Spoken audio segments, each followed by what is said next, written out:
puxando por essa demonologia. Então, eu sempre tive a visão do Astarote homem, né? Eu nunca consegui visualizar, por exemplo, um Astarote mulher. Para mim, isso não é cabível. Entendi. Isso não é cabível. Astarote, ele é um ser masculino, dentro do que a gente pratica, é claro. Então, se você tem um Exu Lúcifer, por exemplo, dentro da Quimbanda Malay, você automaticamente vai ligar ele a Lúcifer de fato e vai trabalhar com a essência do espírito naquele ponto ou com a essência do Daimon? Dos dois. Você utiliza a essência dos dois para fazer o trabalho. Isso é o que você acha que mais diferencia a Quimbanda Malay das outras vertentes de Quimbanda? Olha, eu acho que o que mais diferencia a Quimbanda Malay das outras vertentes de Quimbanda é a forma prática do culto. Não é nem em si a demonologia. Tá.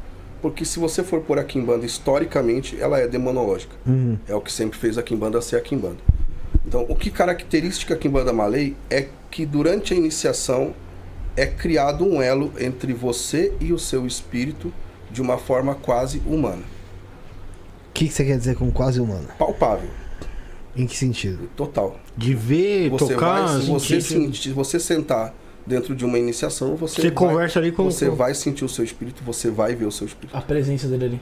Entendeu? Ô Diego, outra pergunta, em relação aos Daimons dentro da Quimbanda ali. Cara, os Exus que a gente conhece aqui, geralmente são falangeiros, né? Eles não são aquela entidade propriamente dita ali, eles abraçam aquele arquétipo e se denominam ali, sendo ali Tata Caveira, Exu Caveira e tantos outros aí, né? Tranca-Ruas. E aí o que acontece? Com os Daimons também é a mesma coisa, são espíritos que eles abraçam aquele arquétipo ali, se apresentam daquela forma, ou é o Daimon mesmo que se apresenta ali pra você? Não, é o Daimon mesmo. É o próprio ser espiritual. E até mesmo essa ideia dos falangeiros pra gente não existe. E dentro das próprias entidades? Isso mesmo. Então, por exemplo, se você for cultuar um tranca-rua, você vai cultuar o tranca-rua. O tranca-ruas. Não é ninguém que abraçou ali o arquétipo. Porque quando eu era vivo, eu caí do caminhão e aí tô pagando penitência e tô vindo em você. Pra gente isso não é uma entidade que cabe no nosso culto. Porque se ele é um ser espiritual que ele já arrasta uma dívida, ele não tem o que acrescentar às pessoas. Então só existe um tranca-rua, um caveira, Nossa, Quimbanda, assim, tranca-rua você vai encontrar tranca-rua das almas e tranca-rua do Embaré. Só isso? Só isso, mais nada. É uma história só. Então, deixa eu entender uma coisa. Dentro da sua casa tá tendo uma gira e aí tem incorporação. Se 2 ou 3 pessoas incorporarem o tranca-rua, você acredita que é o mesmo tranca-rua que está incorporado? Não. Aí como é que funciona aí? Aí vai de pessoa para pessoa, porque que nem, por exemplo, se tem um toque em casa, recebemos convidados. Então eu não posso querer que a entidade do convidado se adeque ao que eu faço. Então são respeitados como, eu sou tranca-rua e pronto, acabou. Entendi, então... Eu posso não concordar com aquilo, mas há o respeito. Mas na visão da tua casa não é o tranca-rua. Não é o tranca-rua. Mas você consegue identificar, por exemplo, quem é tranca-rua e quem não é? Olha, consegue. É que muita coisa a gente falando é difícil de entender. Entende? Você, um dia que se você tiver a oportunidade de conhecer um toque da gente, você vai ver a diferença de um Exu e de um outro Exu. Entendeu? Porque a Quimbanda Malay, ela te leva num além que você bate o olho na pessoa, você vê que o que está nela não é humano. Não tem como. É espírito que come gilete, come vidro e anda em brasa. Então não tem como humanamente um corpo suportar aquilo. Entendeu? Então essas são as diferenças. Por isso que a gente não abre muito. Então uma pergunta, parece ser meio boa, mas tipo, é toda a gira que acontece essas coisas ou tipo assim, é algo meio que espontâneo ali? Aí é do espírito. Ou sempre... Aí é do espírito. Não tô falando, né, tipo, a mesma pessoa que incorpora ali, toda a gira ela vai incorporar e vai comer gilete. Mas, tipo assim, sempre tem um que se manifesta de uma forma assim. Mais agressiva, tem. Sempre tem um? Tem, sempre tem um que dá uma característica. Muita coisa hoje a gente não abre muito, por causa do público, entende? Então, por exemplo, junho, a gente faz fogueira de Exu em casa. Então, a fogueira ela vai de uma certa hora até certa hora, depois dessa hora o que sobra de brasa é esticado no barracão e ali os Exus vão pra cima. Entendeu? É teste, não é teste, porque a gente testar algo que nós mesmos criamos é falta de fé. Mas é gosto e costume. E tu nunca vai ver alguém sair dali queimado, ou cortado, tradição. Ou nada do tipo. É, tradição da... É da tradição. Então, dentro da sua casa não existe a possibilidade de ter... eu tô falando dentro da sua casa. tá? De ter dois, vamos supor, dois Exus iguais. Pode ocorrer, por exemplo, você é do Tiriri, o outro é do Tiriri também. Você não vai iniciar porque o outro é iniciado? Não, nada a ver. Nada a ver. Você vai ter a sua característica, que a característica na mudança do Exu está justamente no demônio pessoal da pessoa. Então, pera aí, vamos lá tentar entender. Porque assim, se uma pessoa ela pode incorporar os dois espíritos, ou a mesma entidade, o mesmo espírito, estando na tua casa. O que o Felipe tá querendo dizer é o seguinte, ó. Tipo assim, você falou assim que é só um Tiriri que tem. Não existe falange. Quando se manifesta, não se manifesta falange. Se manifesta o seu próprio Tiriri ali.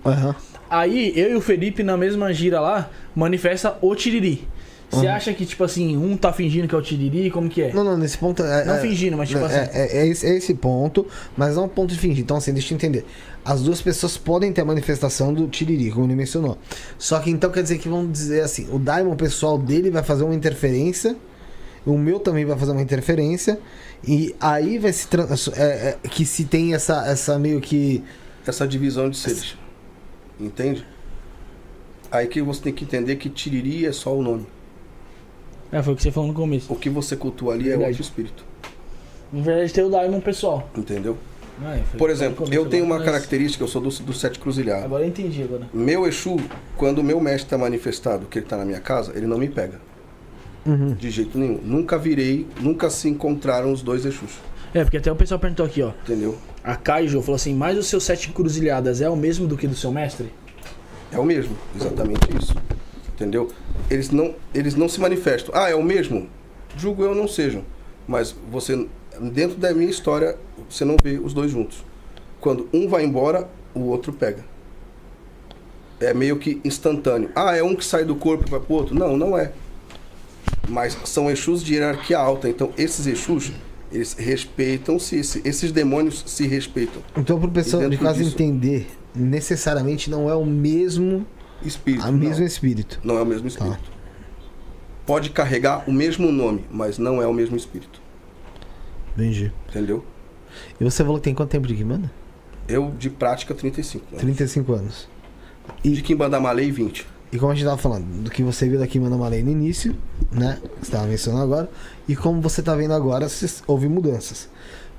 Quais são as mudanças mais significativas? Olha, falando de Quimbanda Malay ou de um Quimbanda em geral? Vamos falar primeiro da Quimbanda Malay, depois logo em seguida você já pode emendar no Quimbanda. Dentro da Quimbanda Malay, mudanças do tipo, por exemplo, muitos aspectos hoje que cultuam-se dentro de certas pessoas, tá?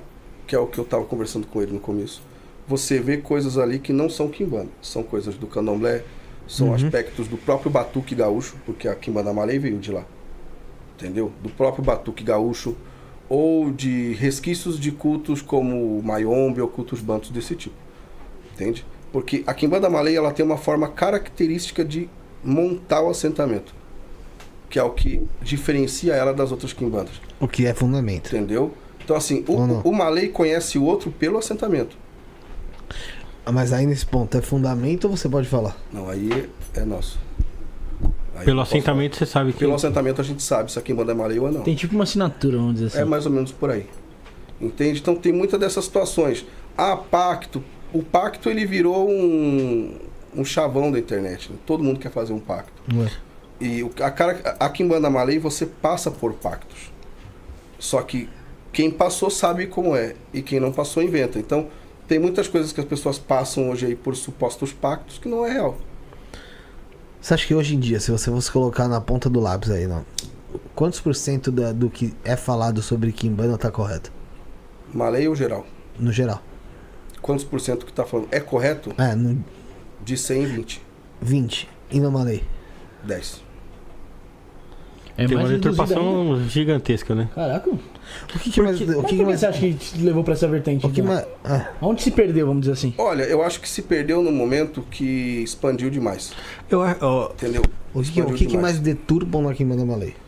O que mais se deturpa na Quimbanda Malay é o caso dos Daimons, entendeu? A forma de culto, entendeu? E compreender que, por exemplo, hoje falam que a Quimbanda Malay descende dos malês, porque os malês eram isso. Mentira, não descende dos malês. A Quimbanda Malay, ela nasceu em Santa Maria, no Rio Grande do Sul, as pessoas querendo engolir ou não. Entendeu? Ah, mas aqui em Quimbanda Malay tem o banto. Não tem também. É o que eu costumo dizer, eu sou muito mal interpretado nisso. A Quimbanda Malay, de banto, ela só tem um nome. De banto, ela só tem um nome. Só tem um nome ali, né? Entendeu? Porque assim, quando você adentra em fundamentos, você não vai encontrar nada banto ali. Mas aí, Diego, você não acha que até o nome Quimbanda também é algo deturpado? Porque... Eu acho porque Quimbanda em si não é uma religião. Quimbanda é um título sacerdotal. O Quimbanda. O Quimbanda, o feiticeiro, né? O curador. Você vai para o Congo, hoje você ainda acha Quimbandas lá. O Quimbanda, ele é um médico curador, daquela comunidade em si. Um curador, né? Entendeu? Então, a Quimbanda, ela se tornou religião aqui, no Brasil. Sim. Né? Por isso que eu falo, Quimbanda é brasileira? Total. 100%, né? Total brasileira. A religião, só que assim, né? eu vi... A nomenclatura já não. A religião Quimbanda em si é totalmente brasileira. É a forma que desenharam. Eu tava vendo a motivação e por que existiu a Quimbanda aqui no Brasil. E alguns estudos, até acadêmicos aí em relação a isso, que falaram que a Quimbanda ela surgiu para o culto livre do espírito. Certo? Para o espírito que se manifestava em algumas religiões se manifestar livremente, sem nenhum dogma dentro daquela religião. Outro motivo do nascimento da Quimbanda do Brasil foi para oferecer serviço de pessoas que não queriam entrar em religião nenhuma, né? Então eu acho que se ela nasceu para ser meio que anti-religião, para o espírito ser cultuado livremente, não é estranho a gente chamar de religião também? Então, aí depende do estudo que você viu, tá? Porque, na verdade, a Quimbanda tomou o nome de religião porque quando começou, existiu bantus que vieram para o Brasil também, escravizados, entendeu? Muitos no Rio de Janeiro, muitos no Rio Grande do Sul. Então, a religião do Quimbanda era o que resolvia os problemas na época. Eram feiticeiros que trabalhavam para pessoas. Então, ali se denotou a religião do Quimbanda. E, julgo eu, dali para frente é onde a Quimbanda tomou esse viés de religião.